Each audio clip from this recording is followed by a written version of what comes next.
السلام علیکم ورحمۃ اللہ وبرکاتہ۔ 12 فروری 2023 نانکانہ شہر میں ایک بہت بڑا حادثہ اور ایک بہت بڑا سانحہ پیش آیا۔ وہ سانحہ یہ تھا کہ تھانہ کے اندر سلاخوں کے پیچھے محمد وارث نامی ایک شخص، جس کے اوپر شہر کے لوگوں نے یہ مقدمہ درج کروایا کہ یہ گستاخ قرآن ہے، یعنی وہ قرآن کے اوپر وہ نامحرم عورتوں کی تصویریں چسپاں کرتا ہے اور جادو کرتا ہے وغیرہ وغیرہ، گستاخی قرآن کا اس کے اوپر الزام تھا۔ تو شہریوں نے 200-300 کے قریب شہری تھے، انہوں نے تھانے پر حملہ کیا اور اس شخص کو بیر گھسیٹ کر لائے، سڑکوں پر گھسیٹا، پھر اس کے کپڑے پھاڑے اور اسے آگ کے اندر جلا دیا گیا۔ اسی طرح کا ایک واقعہ سری لنکا کے شہری جو گارمنٹس فیکٹری کے اندر مینیجر تھے، ان کو 2021 کے اندر بہت سارے لوگوں نے مل کر پہلے مارا اور پھر جلا دیا۔ اسی طرح خوشاب کے اندر بینک مینیجر کو گارڈ نے گستاخی رسول کے الزام میں قتل کر دیا۔ اس طرح کے واقعات و حادثات کیوں پیش آتے ہیں اور ملک پاکستان میں ہی کیوں پیش آتے ہیں؟ دیکھیں، دونوں جانب سے غلطی ہے۔ ایک جانب عوام کی غلطی ہے اور دوسری جانب ریاست کی غلطی ہے، اور ریاست کی غلطی بہت بڑی ہے۔ جب عوام کا ریاست کے اوپر سے اعتبار اٹھ جاتا ہے، جب عوام ریاست کو کچھ سمجھنے نہیں لگتی اور اسے پتہ ہے کہ عدالت کے اندر سے ریمنڈ ڈیوس امریکی، جس نے اسلام آباد کے اندر نشے کی حالت میں شہریوں کو قتل کر دیا، وہ باعزت بری ہو جاتا ہے۔ جب عوام دیکھتی ہے کہ ماڈل ٹاؤن کا ایک عظیم سانحہ پیش آتا ہے اور عدالت خاموش ہے، جب عوام دیکھتی ہے کہ شاہ رخ جتوئی، جس نے شاہ زیب نامی اپنے ملازم کو قتل کیا، اور وہ باعزت بری ہو گیا، جب عوام یہ سانحات دیکھتی ہے، یا یوسف رضا گیلانی کا بیٹا جو قاتل ہے اور سڑکوں پر گھوم رہا ہے، اسی طرح ہمارے حکمراں ہیں، اسی طرح راؤ انوار ہے، اور دیگر پاکستان میں کئی لوگ ایسے پائے جاتے ہیں جن کی طرف عدالت آنکھ نہیں اٹھا کے دیکھتی، ان کو باعزت بری کرتی ہے۔ جب عوام کا اعتبار اٹھ جاتا ہے تو پھر عوام اپنے اعتبار سے قوانین مرتب کرتی ہے اور خود قوانین کو بناتی ہے۔ چلیں، یہ تو قتل کیس تھے۔ گستاخی رسول میں نامزد مجرم سلیمان تاثیر، جس کا جرم ثابت تھا، ویڈیوز کی صورت میں موجود تھا، عدالت نے اس کو باعزت چھوڑا ہوا تھا، پھر ممتاز قادری شہید رحمہ اللہ اٹھے اور اسے قتل کر دیا۔ پشاور کی عدالت کے اندر کتنے سالوں سے کیس چل رہا تھا ایک شخص کا، جس کے اوپر گستاخی ثابت تھی، ویڈیوز موجود تھیں۔ جب عدالت نے اس کا کوئی حل نہیں نکالا اور انصاف نہ دے سکی، 295C پر عدالت عمل نہ کر سکی، تو پھر غازی خالد اٹھے اور انہوں نے اسے قتل کر دیا۔ اب اس کے اندر کچھ قتل حق پر تھے، کچھ قتل ناحق تھے، ناحق کو بھی حق کے ساتھ شامل کیا گیا۔ یہ ریاست کی کمزور پالیسیوں اور ریاست کی لاپرواہی کا نتیجہ ہے۔ اب دوسرا پہلو، عوام کی غلطی۔ عوام کی غلطی کیا ہے؟ من سب نبیا فاقتلوہ ومن سب اصحابیا فاجلدوہ، جس نے کسی نبی کو گالی دی، برا بلا کہا، طعن و تشنیع کا نشانہ بنایا، اسے قتل کر دیا جائے۔ اور جس شخص نے کسی صحابی کو طعن و تشنیع کا نشانہ بنایا، کسی صحابی کی گستاخی کی، اسے قتل کر دیا جائے۔ جب عدالت خاموش ہو جاتی ہے اور عدالت ملزمان کو باعزت بری کر دیتی ہے، پھر لوگ نا امید ہو جاتے ہیں اور پھر وہ عدالت کا حکم اپنے ہاتھ میں لیتے ہیں، خود عدالت بنتے ہیں اور قتل کر دیتے ہیں۔ اب جب کوئی شخص قتل کر دے تو اب کیا کیا جائے؟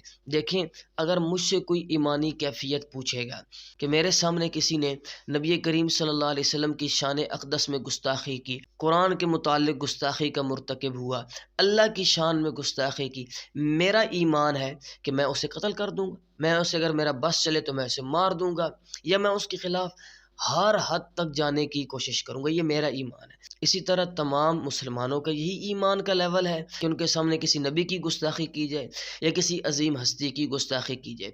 اس کا بہترین حل یہ تھا کہ عدالت 1 ماہ کے اندر اندر 5-10 دن کے اندر اندر اس کا فیصلہ سناتی، اور اگر اس کے اوپر گستاخی ثابت ہوتی تو اس کو چوراہے میں سزائے موت دیتی، اس کو قتل کیا جاتا، یا کسی صحابے کی گستاخی کی ہے تو اس کو کوڑے لگائے جاتے۔ لیکن عدالت کے اندر سے لوگ بری ہو جاتے ہیں یا وہ بیرون ملک چلے جاتے ہیں۔ ابھی پچھلے سالوں میں گستاخی صحابہ ہوئی اور وہ بندہ لندن چلا گیا اور ابھی وہ پھر پاکستان آ گیا۔ یہ ہمارے ملک کی عدالتوں کا حال ہے کہ اشرافیہ کسی کو کوئی سزا ہونے نہیں دیتے، اور غریب آدمی پر پولیس بھی اور عدالت بھی چر دوڑتی ہے۔ تو اس وجہ سے یہ سانحات پیش آتے ہیں۔ اب اگر میں کسی شخص کو قتل کرتا ہوں، کسی گستاخ رسول کو مارتا ہوں، پھر مجھے اس بات کے لیے تیار ہونا چاہیے کہ جب میں حرمت رسول پر کسی شخص کی جان لے سکتا ہوں تو پھر میں اپنی جان دوں بھی صحیح۔ دیکھیں، ریاست تحقیق کرے گی۔ اگر ریاست ہر انسان کو کھلا چھوڑے تو پھر قتل و غارت گری کا عالم ہوگا۔ ہر شخص دوسرے کو قتل کرے گا اور پوچھا جائے گا جی یہ تو گستاخ رسول تھا، یہ جی گستاخ صحابہ تھا، یہ جی گستاخ قرآن تھا۔ یہ قتل و غارت گری کی طرف پیش رفت ہے۔ اس لیے ریاست کو چاہیے کہ یہ قانون اپنے ہاتھ میں لے اور اس کی سزا جلد از جلد سنائے۔ اب اگر میں کسی کو قتل کروں یا میرا کوئی بھائی کسی گستاخ رسول کو قتل کر دے تو وہ عند اللہ ماجور ہے، اللہ کے ہاں اس کو ثواب ملے گا، اللہ کی عدالت میں وہ بری الذمہ ہے اور اللہ کے ہاں اس کا بڑا مقام ہے۔ لیکن ریاست کی عدالت کے اندر وہ شخص مجرم ہے، ریاست اس کو سزائے موت دے گی، ریاست اس کو یا اس کا جو بھی حل کرے گی۔ اب کیا ہوتا ہے، ریاست کی جب عدالت کے اندر ایسے لوگ پیش ہوتے ہیں، ممتاز قادری جیسے لوگ پیش ہوتے ہیں، غازی خالد جیسے لوگ پیش ہوتے ہیں، تو عدالت ایسے لوگوں کو چند ہی ماہ یا چند ہی سالوں میں تو سزائے موت کی سزا دے دیتی ہے۔ لیکن جو لوگ قاتل ہیں، جو لوگ مرتد ہیں اور جو لوگ گستاخی کرنے والے ہیں، اس کو آج تک پاکستان کی عدالت نے کسی گستاخ کو سزا نہیں دی۔ اس طرح لوگوں کا اعتماد اٹھتا ہے۔ دیکھیں، جب میں کسی کی جان لے رہا ہوں تو میں جان دینے کے لیے تیار ہوں۔ مجھے پتہ ہے عدالت نے مجھے پھانسی دینی ہے، میں اس کے لیے تیار ہوں کیونکہ میں نے ایک ملک کا قانون اپنے ہاتھ میں لیا ہے، یا کسی بھائی نے کسی ملک کا قانون اپنے ہاتھ میں لیا ہے، وہ تیار ہے، وہ جان دے گا۔ اگر وہ جان لے سکتا ہے تو وہ جان دے بھی سکتا ہے۔ لیکن ریاست دو طرفہ کھیل کیوں کھیلے، عدالت دو طرفہ کھیل کیوں کھیلے؟ تو یہ دونوں جانب سے غلطی ہے۔ عوام الناس پھر جب سزائے موت کا اعلان ہوتا ہے تو پھر عوام سڑکوں پر آ جاتی ہے اور کہتی ہے کہ ہم سزائے موت نہیں ہونے دیتے۔ عوام کا غصہ بھی ٹھیک ہے کہ دیکھو جی قاتل باہر پھر رہے ہیں، عدالت ان کو سزائے موت نہیں دیتی، اور جس نے گستاخ رسول کو قتل کیا اس کو عدالت سزائے موت دے رہی ہے۔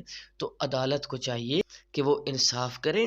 تو یہ دونوں جانب سے غلطی ہے، عوام کی جانب سے بھی ایک پہلو میں غلطی ہے اور دوسری جانب میں یہ ریاست کی غلطی ہے۔ اور قرآن کا حکم صاف ہے، اگر کسی ناحق شخص کو قتل کیا، من قتل نفسا بغیر نفس او فساد فی الارض فکأنما قتل الناس جمیعا، جس بندے نے کسی نفس کو بغیر نفس کے قتل کیا، یعنی بغیر قصاص کے قتل کر دیا، یا اس نے زمین میں فساد پھیلانے کی کوشش کی، کسی کو قتل کرتا ہے، ڈکیتی کے ذریعے لوگوں کو قتل کرتا ہے یا لوگوں کو ہراساں کرتا ہے، فَكَأَنَّمَا قَتَلَ النَّاسَ جَمِيعًا، تو گویا اس نے ساری انسانیت کا قتل کیا۔